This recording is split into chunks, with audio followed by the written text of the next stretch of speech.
Bonjour à toutes et à tous, amis fans de football. Aujourd'hui, on se retrouve pour une nouvelle vidéo. Une vidéo qui va traiter, une fois n'est pas coutume, du mercato du Paris Saint-Germain. Dans cette vidéo, on va aborder dans un premier temps rapidement, faire un petit peu l'état des lieux de ce mercato parisien. Et surtout, le sujet principal de cette vidéo sera la deuxième partie, à savoir le numéro 9, le sujet brûlant du moment du côté du club de la capitale, à savoir quel numéro 9 va rejoindre le Paris Saint-Germain afin d'être l'attaquant attitré de cette équipe la saison prochaine. Rapidement, dans un premier temps, comme évoqué, je vais parler un petit peu de ce mercato parisien. Depuis ma dernière vidéo, ça y est, les officialisations ont été faites. Euh, à savoir que Luis Enrique sera le nouveau coach du Paris Saint-Germain pour cette saison. L'entraînement a repris depuis hier, c'est depuis hier pour tout le monde plus ou moins. Les internationaux sont revenus. Et donc, d'un point de vue mercato, on a officialisé les recrues dont les noms circulaient depuis un petit moment. À savoir en défense, Lucas Hernandez et Milan Skriniar, pardon. Au milieu de terrain, Manuel Ugarte, Cheikh Ndour, Lee Kangin, si on peut considérer que c'est un milieu de terrain, même si c'est plus offensif. Et offensivement, en ailier, Marco Asensio. Donc voilà les 6 recrues parisiennes à l'heure actuelle, à l'instant T. Pour l'instant, le mercato parisien, on a étoffé un petit peu l'effectif au vu de la saison passée. Mais maintenant, il va falloir faire des grosses recrues. Il y a également le cas Xavi Simons. Xavi Simons qui donc a été rapatrié par le Paris Saint-Germain. Donc le Paris Saint-Germain a réussi à le rapatrier pour une option d'achat de seulement 6 millions d'euros. Il était au PSV la saison dernière, on le rappelle, hein. Il a fini meilleur buteur d'Eredivisie, c'est désormais un international hollandais, donc le récupérer pour 6 millions, sincèrement, c'est vraiment une très bonne affaire pour le Paris Saint-Germain. Voilà, le joueur a pu s'aguerrir une saison au haut niveau en jouant beaucoup de matchs. Donc, il est évoqué le fait qu'il va probablement être prêté dans la foulée à Leipzig, en fonction de s'il a, enfin, de ce que j'ai pu lire, pardon. Ce sera un peu dépendant des cas Neymar et Mbappé. En gros, si un des deux joueurs vient à partir, Xavi Simons pourrait être tenté de rester pour s'imposer au PSG, mais sinon il ira faire une saison à Leipzig pour s'aguerrir encore plus. Je pense que pour le Paris Saint-Germain, c'est plutôt une bonne chose de faire un petit peu cette transition-là douce pour Xavi Simons. L'Allemagne, c'est un championnat qui est supérieur à la Eredivisie, mais c'est un championnat qui est malgré tout assez ouvert et où les joueurs offensifs peuvent briller. Et je pense qu'un joueur avec le QI-foot de Xavi Simons et les qualités qu'il a va pouvoir réaliser une bonne saison encore l'année prochaine à Leipzig et revenir potentiellement en tant que titulaire en puissance au Paris Saint-Germain à l'été 2024, puisque apparemment il n'y aurait pas d'option d'achat dans le potentiel prêt de Xavi Simons à Leipzig. Donc ça c'est plutôt une bonne chose. Voilà, si le joueur continue la progression qui est dans la lignée on va dire qui est la sienne sur la saison passée, je pense qu'il va encore progresser l'année prochaine en Allemagne, parfaire un petit peu s'étoffer un petit peu physiquement, et puis continuer à progresser tout simplement, hein. Et donc on aurait potentiellement un joueur qui arriverait en 2024, à l'été 2024 au Paris Saint-Germain, soit pour y être titulaire, ou à minima jouer les places de titulaire, soit potentiellement qui pourrait être revendu par le Paris Saint-Germain si jamais on ne lui trouve pas de place, ce que je pense fortement improbable honnêtement. Mais c'est un joueur qui aurait une grosse valeur marchande, donc pour le coup, le Paris Saint-Germain serait gagnant dans les deux cas. Voilà, donc ça c'est plutôt une bonne chose. Je l'aurais bien vu rester dès cette saison au Paris Saint-Germain pour être dans la rotation et surtout pour répondre aux critères de la liste UEFA, parce que c'est un joueur formé au PSG. Mais je peux comprendre aussi le fait qu'il parte en presse s'aguerrir encore une année de plus, la saison de la confirmation, et du coup revenir l'année prochaine au Paris Saint-Germain en tant que joueur confirmé avec 2 saisons pleines. Euh, Ça pourrait être vraiment un atout pour le Paris Saint-Germain. Joueur polyvalent qui peut évoluer sur tout le front de l'attaque, mais également milieu de terrain, hein, comme lors de sa formation où il était, au tout début, il était plus bas sur le terrain. Donc voilà, ça c'est vraiment très intéressant. Donc voilà un petit peu où en est le mercato du Paris Saint-Germain pour l'instant. Et donc le sujet en ce moment qui est vraiment sur toutes les lèvres du côté du club de la capitale, c'est le sujet du numéro 9. Le sujet du numéro 9, évidemment, c'est un sujet qui est très important puisque à l'heure actuelle, le Paris Saint-Germain n'a pas de numéro 9 de métier.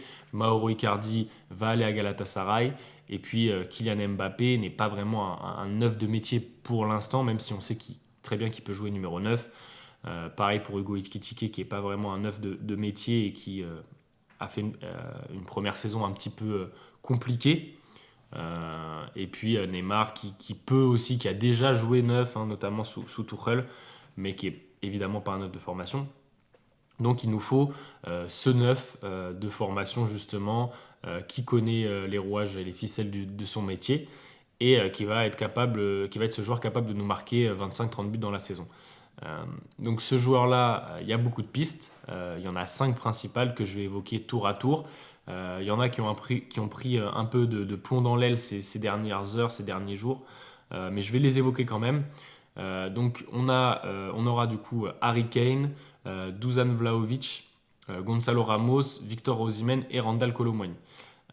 Donc je vais commencer par le commencement et par le joueur dont on a entendu énormément le nom depuis presque des semaines, voire des mois maintenant, à savoir Harry Kane. Harry Kane, je vous fais la liste des points positifs et des points négatifs à son arrivée au PSG. Point positif, c'est un attaquant européen confirmé, c'est le haut du panier 1, c'est la classe des grands attaquants européens et même mondiaux tout simplement. Harry Kane, bon nombre de saisons à Tottenham, donc dans le championnat le plus relevé du monde et les saisons où il n'a pas planté 25 buts, il n'y en a pas. Voilà, je parle au global, donc c'est un attaquant confirmé. C'est un attaquant qui a un vrai buteur, mais qui a même une capacité et une qualité technique qui est vraiment très très bonne. On l'a vu à Tottenham, c'est un mec qui est capable d'être un playmaker, voilà, qui est fort, qui peut même marquer des coups francs, techniquement à l'aise, fort de la tête, costaud dans les duels, intelligent, science du placement. Voilà, donc ça c'est pour les qualités d'Harry Kane, donc on peut dire que c'est un joueur qui a un peu tout. Il va sur ses 30 ans, donc c'est un joueur qui, comme il n'a pas eu de blessure majeure durant sa carrière, peut selon moi encore prétendre à offrir trois bonnes saisons à son meilleur niveau. Si ce n'est plus, on ne sait pas. Mais voilà, donc le joueur Harry Kane, évidemment, il n'y a rien à dire. Pour moi, c'est un grand oui. Maintenant, les points négatifs, c'est que si on doit en trouver, déjà, c'est un mec qui a jamais évolué en dehors du championnat anglais et en dehors de Tottenham. Donc, bon voilà, on peut imaginer peut-être un petit souci d'adaptation, même si pour moi, ça ne sera pas vraiment le cas. Mais globalement, c'est à peu près tout. Et c'est un joueur qui ne prend pas forcément la profondeur non plus. Et ça, avec le départ potentiel de Mbappé cet été, voire l'été prochain, mais bon, grosso modo, dans un an, Mbappé sera probablement plus au Paris Saint-Germain, même s'il faut jamais dire jamais, on ne sait jamais. Mais donc, Mbappé, c'est le seul profil de l'effectif à l'heure actuelle, offensivement, qui est capable de prendre cette profondeur. Et donc, avec son départ, je pense que c'est important de s'intéresser aussi à des profils de joueurs capables de prendre la profondeur, et Harry Kane n'est pas l'un d'entre eux. Alors pour moi, c'est pas du tout rédhibitoire, une arrivée d'Harry Kane. Moi, je milite pour que Harry Kane vienne au Paris Saint-Germain. C'est mon choix numéro 1. Mais il faudrait du coup compenser autour d'Harry Kane avec des joueurs avec un profil peut-être plus capable de prendre la profondeur. Et c'est pour ça que sur le papier, les deux meilleurs joueurs à faire, que ce soit au poste de numéro 9 et au poste d'ailier droit, c'est pour moi Harry Kane et Bernardo Silva pour le PSG. Mais du coup, ça poserait un problème au niveau de l'attaque de la profondeur, puisque potentiellement de l'autre côté, il y aurait Neymar qui pourrait rester. Et Neymar, c'est un joueur qui est plus capable de prendre cette profondeur, de faire de grosses percussions balle au pied. Et donc, on aurait peut-être un manque de diversité de profil sur cette hypothétique ligne d'attaque à 3, Neymar, Harry Kane et Bernardo Silva, potentiellement. Après, c'est que des supputations. Mais voilà, dans l'idée, Harry Kane, c'est pas un joueur qui prend la profondeur, et ça, c'est peut-être un des seuls défauts qu'on peut lui trouver. Après, au global, évidemment que Harry Kane, c'est un grand oui.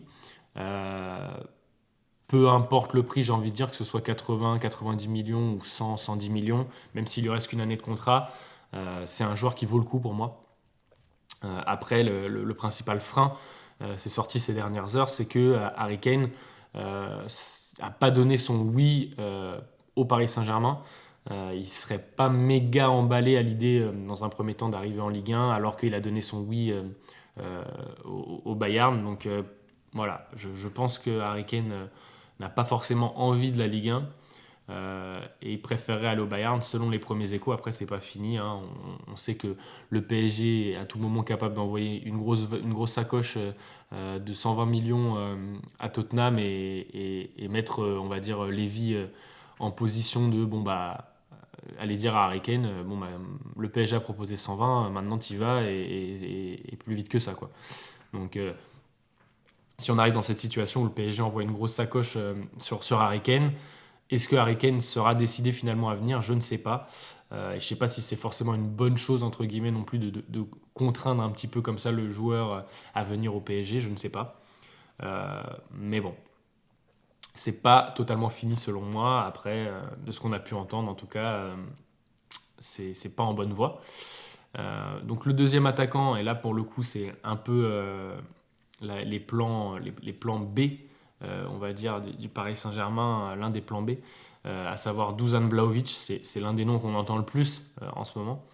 Dusan Vlahovic, puisque lui, pour le coup, il serait plutôt chaud pour venir. Apparemment, il y a déjà un accord avec le joueur.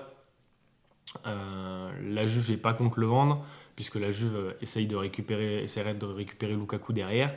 Mais alors, d'un point de vue, les points, on va faire pareil, les plus et les moins. Les plus pour Dusan Vlahovic, déjà c'est un attaquant qui est jeune, 23 ans. Voilà. C'est un joueur qui a l'expérience d'un championnat, on va dire, relevé défensivement et qui a fait des saisons à beaucoup de buts, notamment à la Fio, quand il était à la Fiorentina avant d'arriver à la Juve. Donc c'est un joueur qui, malgré tout, un vrai buteur. Pour ça, c'est un joueur qui est grand par la taille, 1m91 je crois. Et donc qui est fort en déviation, en remise, il sait faire. Mais c'est également un joueur qui, pour son gabarit, est plutôt à l'aise, on va dire, techniquement. Il a une formation, il a fait quelques années de futsal. Donc c'est un joueur qui est quand même malgré tout à l'aise pour son gabarit dans les petits espaces. Donc ça, c'est plutôt une bonne chose. Et puis c'est un vrai buteur, hein. C'est un vrai buteur dans la surface de réparation, c'est un vrai tueur. Pareil, c'est pas ce joueur, donc là c'est pour les points positifs, mais dans les points négatifs, pareil, c'est toujours pas ce joueur de profondeur qu'on pourrait attendre. Et puis pour le coup, Dusan Vlahovic, il y a plus de points négatifs que pour Harry Kane, à savoir déjà le fait que le joueur a eu 2 pubalgies depuis qu'il est arrivé à la Juve, c'est du 18 derniers mois. Donc pour un joueur aussi jeune en plus, 2 pubalgies, on sait que les pubalgies, quand ça commence à arriver, ça peut être le début des problèmes. Voilà, se faire opérer, pas se faire opérer. Ça dépend des pubalgies qu'on a. Il y en a qui peuvent se faire opérer, il y en a, c'est pas trop recommandé. Ça dépend un peu de l'avis des médecins et des spécialistes. Mais grosso modo, même s'il ne se fait pas opérer, ça nécessite plusieurs mois d'arrêt. Et donc on arrive déjà avec un joueur qui arrivera au PSG et qui n'est pas forcément fiable à 100% physiquement. Alors ça peut très bien se passer, hein, mais le fait est que le club, déjà dans les 6 recrues effectuées, en a fait 2 à des postes qui sont importants, qui sont pareils, pas fiables à 100% physiquement, à savoir Lucas Hernandez et Milan Skriniar. Sachant que dans l'équipe, on a déjà des mecs qui vont être titulaires comme Nuno Mendes, comme Marco Verratti et comme Neymar, qui sont pareils, des joueurs qui ne sont pas fiables à 100% physiquement. Voilà, si tu rajoutes un attaquant, un numéro 9 qui, pareil, il y a au-dessus de lui une zone d'ombre, on ne sait pas trop. Sur les 11 titulaires, tu as la moitié de l'équipe, qui est incertaine physiquement. Tu peux être sûr que dans la saison, il y en a au moins 2-3 qui vont se péter, quoi. Donc, forcément, moi déjà, ça me pose un peu problème. Et puis surtout, c'est le prix. Le prix demandé par la Juve, qui aimerait, entre guillemets, avoir un retour sur investissement, puisqu'ils l'ont payé plus de 70 millions, je crois. C'est à peu près ça les chiffres. Donc, qui en voudrait 70 à 80 millions. Pour le coup, je pense que c'est pas la peine de préciser que c'est beaucoup trop. C'est beaucoup trop parce que eux ils l'ont payé 70 millions il y a 18 mois, donc c'était un joueur qui avait 21 ans, qui roulait sur la Serie A, meilleur buteur de Serie A, etc. et qui depuis ses 18 mois à la Juve, tout simplement pas confirmé au plus haut niveau, pardon. Donc c'est pas un attaquant chapeau 1, c'est plutôt un attaquant chapeau 2, qui est encore jeune, donc qui a encore de la marge de progression, mais qui sort de beaucoup de pépins physiques, qui était aussi, alors il faut mettre à son crédit entre guillemets le fait que le contexte dans lequel il a évolué, à savoir que la Juve euh, depuis 1 ou 2 ans c'est compliqué. Allegri produit vraiment de la soupe en termes de football. Et donc c'est compliqué pour un attaquant de s'exprimer dans ce contexte-là, surtout quand physiquement c'est un peu, il a des petits pépins à gauche, à droite. Donc ça c'est sûr que c'est compliqué. Mais en tout cas, en aucun cas, Vlahovic à l'heure actuelle vaut 70-80 millions. Alors évidemment, il y a aussi le fait que le marché des attaquants est un marché qui est très fermé et où il y a beaucoup de demandes, hein, notamment de la part des gros clubs. Je veux dire, on voit bien que le Bayern a besoin d'un grand attaquant, le PSG a besoin d'un attaquant également, le Real a potentiellement besoin d'un attaquant. Hein, donc voilà, et il y a beaucoup de clubs comme ça qui ont besoin d'attaquants et c'est un marché assez fermé. Le nombre d'attaquants de très bon niveau est maigre. Et donc forcément, les prix peuvent être amenés à flamber aussi. Donc je peux comprendre que la Juve essaye forcément, c'est logique, hein, de nous le refourguer 70-80 millions. Mais sincèrement, je pense que Vlahovic, au-delà de 50 millions, c'est vraiment beaucoup trop. Déjà 50 millions, je trouve que c'est beaucoup pour un joueur avec les qualités et les défauts que j'ai évoqués précédemment. Et pour moi, l'idéal pour Vlahovic, ce serait potentiellement de faire un prêt avec option d'achat, mais pas obligatoire. Ce qui nous en fait libérerait tout simplement des contraintes qu'on pourrait avoir à verser 50, 60, 70 millions sur un joueur comme ça.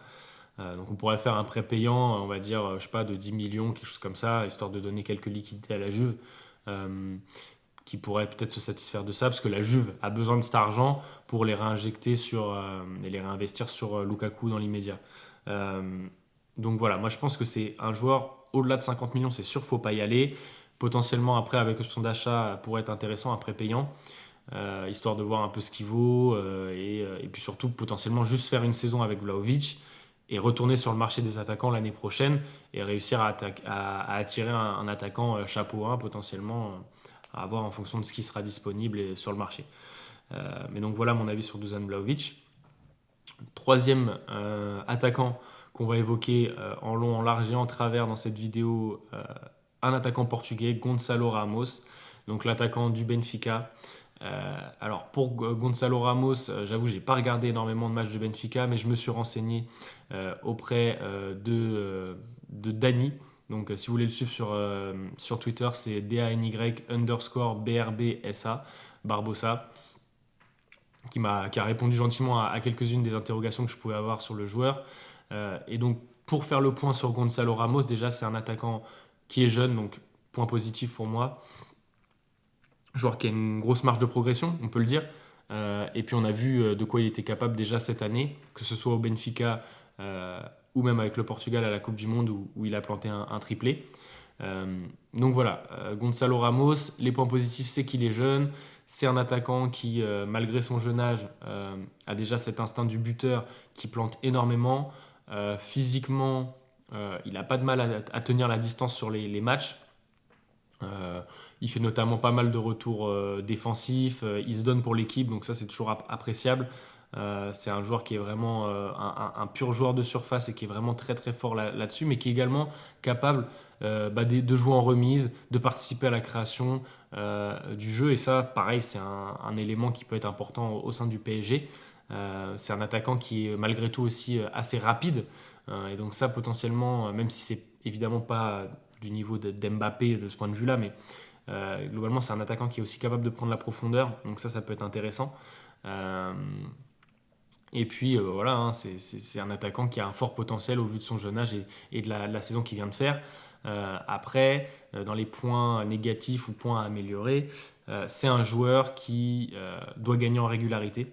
Mais ça c'est aussi peut-être dû aussi un petit peu à son âge.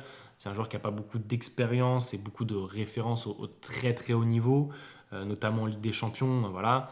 Il a encore du mal un petit peu à exister dans ces très très grands matchs, dans ces grandes joutes européennes. Et en même temps, on ne peut pas trop lui en vouloir parce que c'est sa première vraie saison au haut niveau. et également une deuxième partie de saison qui a été un petit peu plus compliquée que la première, notamment probablement avec l'enchaînement des matchs qui n'était pas nécessairement une habitude pour lui forcément. Quand on commence on ne se rend pas forcément compte, hein, on n'a pas forcément ça tout le temps à l'esprit, mais pour des jeunes joueurs, la première saison pleine où ils commencent à jouer 45-50 matchs, je peux vous dire qu'à la fin ça tire sur les organismes, hein. Et forcément Gonzalo Ramos il a peut-être payé un petit peu ça avec une Coupe du Monde placée en milieu de saison où en plus il avait plutôt fait des bonnes performances, on va dire, notamment le match où il met son triplé. Donc ça commençait à flamber, mais physiquement, du coup, c'est un peu dur. Il y a peut-être eu ce contre-coup-là de la Coupe du Monde aussi. Et donc c'était un petit peu compliqué pour lui sur la fin de saison. Mais globalement, c'est un avant-centre qui a déjà fini avec deuxième meilleur buteur du championnat portugais, donc c'est pas rien. On connaît et on sait un petit peu que le championnat portugais, notamment de ce point de vue-là, c'est un peu un gage de qualité, notamment des joueurs offensifs. Il y en a à l'appel, hein, de ces dernières saisons qui sont sortis du championnat portugais pour aller en Europe à des grosses sommes. Donc forcément, et puis il y a le label Benfica tout simplement qui est gage de qualité encore plus. Donc forcément Gonzalo Ramos, ça a une certaine valeur sur le marché. Et globalement, de ce que Dani a pu me dire et de ce qu'on a pu discuter ensemble, c'est que le Benfica n'est pas, on va dire, en besoin immédiat, urgent d'argent. Et donc je pense qu'à moins de 80 millions, ça ne partira pas. Voilà, il restera au Benfica si une offre pas satisfaisante arrive sur le bureau des dirigeants. Et donc, ouais, ce sera 80 millions à minima, potentiellement sous forme de bonus 70 plus 10 ou 75 plus 5, ou, enfin bon, voilà. Mais grosso modo, ce sera pas moins. Et donc, c'est un joueur moi, à mon avis, du coup, c'est un joueur qui est intéressant, c'est un gros potentiel. Alors, c'est pour l'instant pas un attaquant chapeau 1, c'est plutôt chapeau 2, mais avec un fort potentiel qui peut être intéressant. Mais selon moi, je pense que comme c'est sa première et sa seule saison au très haut niveau, qui a été vraiment bonne, hein, pour une première saison au haut niveau, c'est vraiment du bon Gonzalo Ramos qu'on a eu. Mais je pense que c'est peut-être un peu tôt pour prendre un joueur comme ça au PSG, surtout que là, il va arriver dans un contexte où il va devoir planter direct. Il va devoir planter direct. En fonction de si Mbappé reste ou pas, on verra bien. Mais je veux dire, une première saison au PSG, quand tu es le nouvel attaquant, bon bah voilà, hein, on a bien vu, nous, quand c'est arrivé au PSG, les nouveaux attaquants qu'on a eu sous l'ère QSI, c'était du Ibra, c'était du Cavani, même du Icardi, qui lors de sa première saison, enfin ses 6 premiers mois, a été vraiment très prolifique. Et donc si tu arrives au PSG et que tu commences pas à planter direct, ça va commencer à être compliqué. Le joueur est jeune, donc il n'a jamais quitté le Portugal, donc il peut peut-être commencer un petit peu à douter, à voir de quel bois il est fait d'un point de vue mental, mais ça peut être compliqué pour lui et c'est totalement normal. Donc moi, je ne serais pas contre recruter Gonzalo Ramos, mais je ne suis pas sûr que ça marcherait dans l'immédiat. Et je sais, c'est un peu un pari de ce point de vue-là, en fait, je pense, du point de vue de l'inexpérience du garçon. C'est un peu un pari de ce point de vue-là. Et je ne sais pas s'il serait capable d'assumer cette charge d'être l'attaquant du PSG qui va planter 30-35 buts cette saison, quoi. J'en suis pas sûr. Après, s'il vient, évidemment, je souhaiterais qu'il y arrive et on sera derrière lui à ce moment-là. Mais à voir, notamment au vu du prix, qui est quand même un investissement conséquent, hein. Je veux dire, 80-90 millions, c'est quand même pas rien. Après, je pense que c'est un transfert qui est faisable. Le joueur, à mon avis, serait pas nécessairement contre aller au PSG. Alors, est-ce il aura envie d'y aller dès cet été ou l'été prochain, je ne sais pas. Mais son agent, c'est Jorge Mendes. Donc, forcément, pardon, c'est forcément un atout, entre guillemets. Et je pense que Jorge Mendes ne sera pas contre le vendre cet été au PSG. Donc, voilà, c'est un petit peu. Moi, je pense que c'est pas nécessairement une mauvaise idée, mais je suis pas sûr de la réussite de ce transfert-là, surtout au prix euh, demandé par Benfica. Bon, après, on a assez clairement la classe du dessous, mais on a par exemple l'exemple Vitinha à l'OM qui a été payé 32 millions et qui a du mal à s'acclimater. Je pense qu'il ne faut pas non plus surestimer le phénomène, etc. Je pense que Vitinha, cette année, avec un petit temps d'adaptation, ça pourra devenir du très bon. Tout comme Gonzalo Ramos, il faut lui laisser du temps s'il vient au PSG. Mais le truc, c'est qu'au PSG, le temps, c'est précieux et il n'y en a pas forcément, malheureusement. Après, le fait que Luis Enrique soit le nouveau coach peut aussi aider Gonzalo Ramos à s'intégrer. Voilà, on sait que Luis Enrique, avec les jeunes, il sait comment. Il a cette capacité à s'adapter et à faire progresser les jeunes d'une manière générale, même si c'est pas. Enfin, il y a eu des débats au Barça comme quoi il faisait pas assez jouer les jeunes, etc. Mais globalement, moi je trouve que c'est un coach qui est plutôt bon avec les jeunes et qui laisse sa chance aux jeunes. Donc si Gonzalo Ramos a le niveau, il jouera. Euh, donc à voir pour Gonzalo Ramos.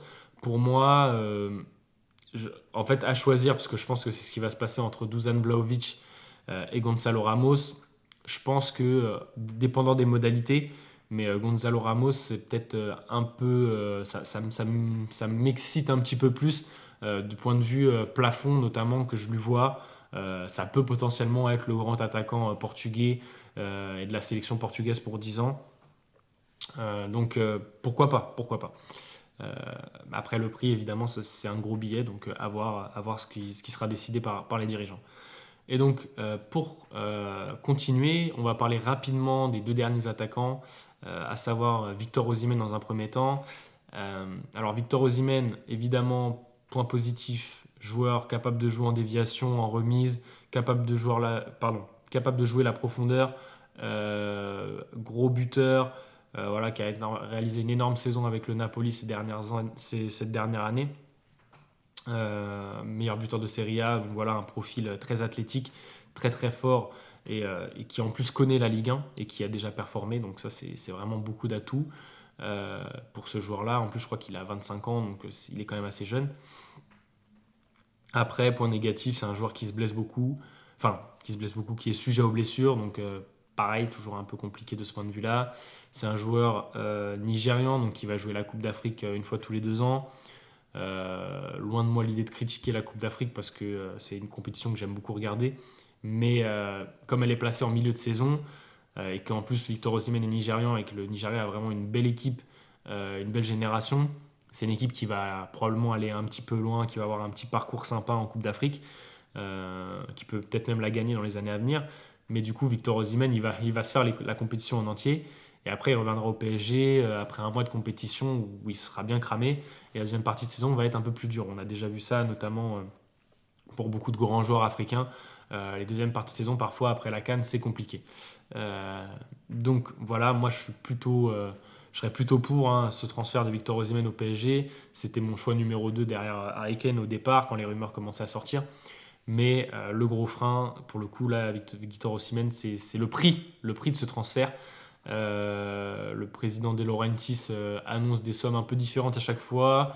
Au départ, c'était 160, après 180, maintenant on est sur 200 millions. Donc plus ça avance, plus ça augmente. Donc sincèrement, au vu des sommes annoncées, je pense que c'est ça le gros frein et que le PSG ne pourra pas, même le PSG ne sera pas en capacité de réaliser ce coût et n'aura pas les reins assez solides. Parce que bon, si le 200 millions annoncé, ça veut dire qu'en gros, il en veut au moins 150. Et sincèrement, c'est beaucoup trop d'argent pour un buteur comme Victor Osimhen, 150 millions d'euros. Même si c'est un joueur que j'adore, c'est un joueur qui malgré tout a qu'une seule saison référence au plus haut niveau. Euh, un joueur qui est assez sujet aux blessures malgré tout, qui va jouer la Coupe d'Afrique, qui va donc potentiellement revenir cramer pour la deuxième partie de saison, une année sur deux. Tous ces facteurs mis bout à bout font que voilà, plus de 120, 130 millions, Victor Osimhen déjà c'est beaucoup trop. Donc joueur suivant. Et le dernier du coup de la liste, Randal Kolo Muani. Pour le coup, Randal Kolo Muani, je vais être aussi assez bref, puisque apparemment la piste a été freinée en interne par Luis Campos. Donc c'est peu probable qu'on ait Randal Kolo Muani qui vienne au Paris Saint-Germain cet été. Mais bon, Randal Kolo Muani, on va dire les points positifs déjà, c'est qu'il est jeune, pareil, 24 ans. C'est un profil un peu hybride, donc capable de jouer à plusieurs postes, capable de jouer neuf, capable de jouer deuxième attaquant, capable de jouer sur l'aile. C'est un joueur français formé en France, donc ça, ce serait important pour la liste UEFA aussi.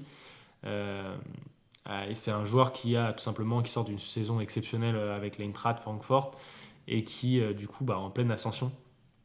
Mais les points négatifs pour moi, c'est que déjà, c'est pas un vrai numéro 9. Donc c'est compliqué d'acheter ton numéro 9 en disant ouais, tu mets 80-90 patates sur un joueur et il arrive, c'est ton nouveau numéro 9 et en fait, c'est pas un numéro 9. Donc déjà, ça, c'est un peu compliqué. Et puis, globalement, je pense que Randal Kolo Muani, c'est un très bon joueur, mais je ne lui vois pas non plus un plafond super, beaucoup plus élevé que ce qu'il a déjà réalisé. Donc pour 90 millions d'euros, sincèrement, je pense qu'il y a mieux à prendre. Quitte à attendre un an, hein, quitte à attendre un an et trouver une solution de repli comme évoqué, un prêt de Dusan Vlahovic ou quoi. Moi, je trouve que ça peut être une solution, mais 90 millions sur Randal Kolo Muani, je pense que c'est un peu beaucoup. Donc voilà, grosso modo pour moi. Après, c'est un joueur qui est capable de prendre la profondeur aussi, mais qui est capable de percuter. Mais je pense que c'est beaucoup 90 millions pour une saison au plus haut niveau, sachant que c'était avec l'Eintracht Francfort. Alors certes, il y a le parcours contre Naples aussi en Ligue des Champions, etc. Euh, il a fait des bons matchs, mais bon, je pense que malgré tout, je pense que c'est un peu trop. Euh, je pense que c'est un peu trop, ouais. Clairement, 90 millions sur Randal Kolo Muani, je pense que ça fait trop. Et donc voilà un petit peu l'avis que j'ai pu donner sur les différents attaquants du Paris Saint-Germain. Donc au global, avec tous les avis évoqués, vous vous demandez sûrement quel est mon choix numéro un dans la mesure du rêve, hein, où les rêves sont permis, évidemment, je vous dis Harry Kane. Dans la mesure du plus réalisable et du plus réaliste, je pense que ça va jouer entre deux noms, à savoir Dusan Vlahovic et Gonzalo Ramos, qui sont donc nos plans B, hein. Clairement, on va pas se le cacher. Les plans A évoqués au début de Mercato, c'était beaucoup plus Victor Osimhen et Harry Kane, voire Randal Kolo Muani, mais surtout Osimhen et Kane. Et ces deux-là, je pense que ça va être très compliqué. Osimhen, je pense que c'est mort, ça va être très compliqué. Et Kane, pareil, il a pas donné son accord pour aller en France, à Paris, donc je le vois pas trop changer son fusil d'épaule en cours de route, surtout que le Bayern a l'air de faire le forcing pour qu'il vienne. Donc on risque de se retrouver avec Dusan Vlahovic et Gonzalo Ramos. Pour moi, c'est deux joueurs où il y a des points d'interrogation. Physique pour Vlahovic et d'adaptation pour Gonzalo Ramos après une seule grosse saison et encore, on va dire, 6 gros mois et une deuxième partie saison plus compliquée. C'est des joueurs qui ont un coût, donc il va falloir faire attention au PSG de ne pas se tromper. Je pense qu'il ne faut pas être non plus trop pressé. C'est dans le sens où si jamais cette année on voit que les conditions financières on ne s'y retrouve pas dedans en achetant Vlahovic ou Ramos, il ne faut pas hésiter à potentiellement négocier un prêt d'un attaquant qui pourra nous faire une saison d'appoint et potentiellement retourner sur le marché des attaquants l'année prochaine, potentiellement finaliser cet été Bernardo Silva, voilà, qui est un peu au point mort aussi. Mais si on arrive à faire Bernardo Silva et qu'on peut se débrouiller avec un attaquant de pointe d'appoint pour une saison, ça peut être une solution aussi. Je pense qu'il faut arrêter, on va dire, entre guillemets, le gaspillage. Et par exemple, envoyer 70 patates sur Vlahovic, pour moi, ce serait vraiment une grosse erreur. Donc voilà, il vaut mieux potentiellement prendre son temps, bien analyser, mais j'espère que les dirigeants seront dans cette idée-là, de ne pas faire n'importe quoi et de ne pas balancer l'argent par les fenêtres cet été. À voir comment on va gérer la situation et à voir aussi si Kylian Mbappé partira ou partira pas, parce que s'il ne part pas, il peut très bien faire la saison en tant que numéro 9, il l'a déjà fait. Et pour le coup, ça, ce serait une vraie garantie de but aussi, la présence d'Mbappé au sein de l'équipe. Donc voilà. C'est tout pour moi et c'est tout pour cette vidéo. Donc n'oubliez pas de lâcher un petit like si la vidéo vous a plu et de vous abonner pour suivre un petit peu les nouvelles vidéos que je sortirai très prochainement. Voilà, c'est tout pour moi. On se retrouve très bientôt dans une prochaine vidéo. Salut!